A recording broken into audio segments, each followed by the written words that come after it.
राधे राधे दोस्तों। अब मैं आपको कार्तिक महात्म्य का छठा अध्याय सुनाने वाली हूँ। आप लोग ध्यान से सुनिएगा और कृष्ण भगवान हम पे हमेशा कृपा बनाए रखें। नारद जी बोले, 2 घड़ी रात रह जाए तब उठकर तिल कुशा अक्षत फूल धूप दीप आदि लेकर पवित्र होकर किसी नदी तालाब कुआं आदि जलाशय पर जाएं।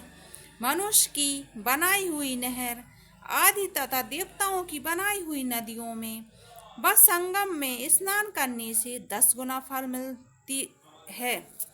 तीर्थ में उसका 2 गुना विष्णु के स्मरण करके स्नान का संकल्प कर तीर्थ तथा देवता आदि को क्रम से अर्घादि दें और कहें, हे ऋषिकेश, मेरे अर्घ को ग्रहण करिए। आपको नमस्कार है। वैकुंठ में प्रयाग में अथवा बद्रिकाश्रम में जहाँ मुनि वेद और यज्ञों सहित जहाँ 3 प्रकार से विष्णु ने पद स्थापित किया, वहाँ सब देवता हमारी रक्षा करें। हे कृष्ण, कार्तिक मास में दिए हुए अर्घ्य को ग्रहण कीजिए। भागीरथ विष्णु शिव सूर्य आदि को नमस्कार करके जल में घुसे और नाभि पर्यंत जल में घुसकर विधि पूर्वक स्नान करें। गृहस्थी तिल और आंवले का चूर्ण मलकर स्नान करें। विधवा स्त्री और सन्यासी तुलसी की जड़ की मिट्टी लगाकर स्नान करें। परंतु सप्तमी अमावस्या द्वितीया और त्रयोदशी इन तिथियों में आंवला और तिल न लगावें। स्नान मंत्र भक्ति भावना जिन प्रभु ने देवताओं के कार्य में के निमित्त रूप धारण किया था, वे कृपा करके मुझे पवित्र करें। विष्णु की आज्ञा से इंद्र सहित सब देवता कार्तिक के व्रत करने वालों की रक्षा करें।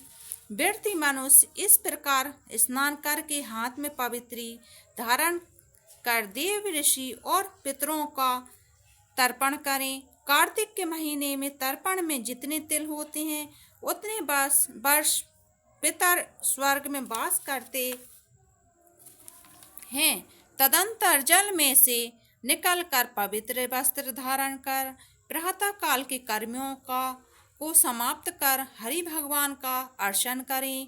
तीर्थ और देवताओं का स्मरण करके भक्ति पूर्वक गंध पुष्प और फलों से अर्घ्य प्रदान करें। तब वेद पाठी ब्राह्मणों का पूजन करें। ब्राह्मण विष्णु रूप है, इसलिए अपने कल्याण चाहने वाले कदापि इनका अपमान और विरोध न करें। फिर हरि की प्यारी तुलसी जी की पूजा कर परिक्रमा दे नमस्कार करें और कहें कि देवताओं ने प्रथम तुम्हें बनाया है, मुनियों ने पूजा है, सो तुम मेरे पाप को हरण करो।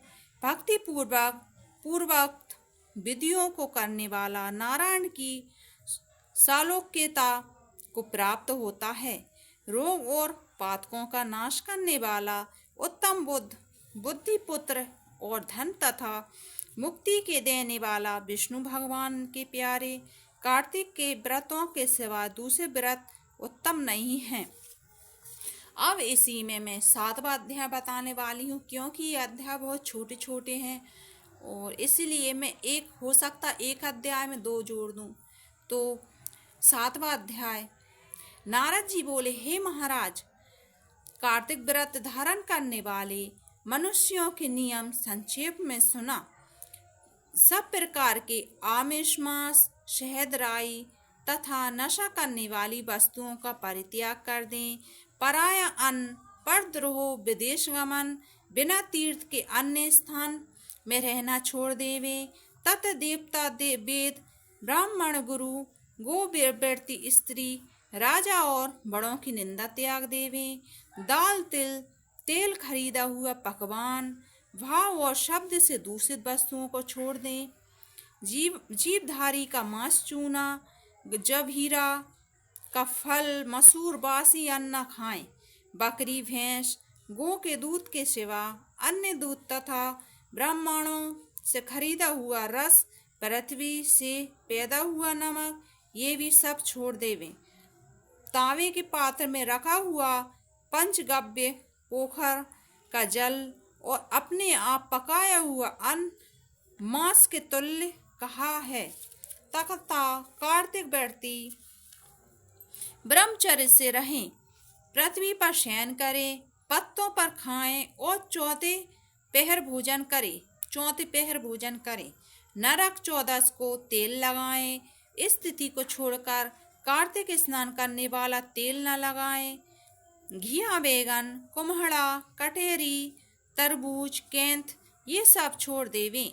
शिवद्रोही और वेद से विपरीत चलने वाला से संभाषण न करें तथा उपरोक्त मनुष्य और कौओं को के देखे अन्न को तथा दोबारा पकाए हुए और दग्ध अन्न को न खाएं। विष्णु भगवान की प्रसन्नता के लिए सामर्थ्य भर चंद्राणी व्रतों को करें। क्रम से काशी फल, कटेरी, नई मूली, नारियल, तरबूज, आंवला, घिया, परवल, बेर, बैंगन, लौकी और तुलसी इसके शाक को प्रतिपादित तिथियों में त्याग देवें। रविवार के दिन आंवले का सेवन न करें। इन वस्तुओं के सिवाय व्रती मनुष्य जिन वस्तुओं को त्याग न करें उनमें से पहले ब्राह्मणों को भेंट करके फिर आप भोजन करें। व्रती पुरुष माघ में भी उक्त नियमों पर चलें और प्रबोधिनी एकादशी में जागरण कृत्य करें। यथोवत रीति से कार्तिक के व्रत करने वालों को देखकर यम के दूत भाग जाते हैं, जैसे सिंह के डरने से हाथी। विष्णु के व्रत करने वाला मनुष्य जहाँ पर आदर पूर्वक रहता है वहाँ भूत पिशाच आदि नहीं रहते। यथा रीति से कार्तिक व्रती पुण्यों को मुख वाला ब्रह्मा भी कहने में असमर्थ है। विष्णु का व्रत संपूर्ण पापों का नाश कर उत्तम धन, पुत्र, नाती, धान्य को बढ़ाने वाला है। इन व्रतों को नियम पूर्वक करने से अन्य तीर्थों के सेवन की क्या आवश्यकता है।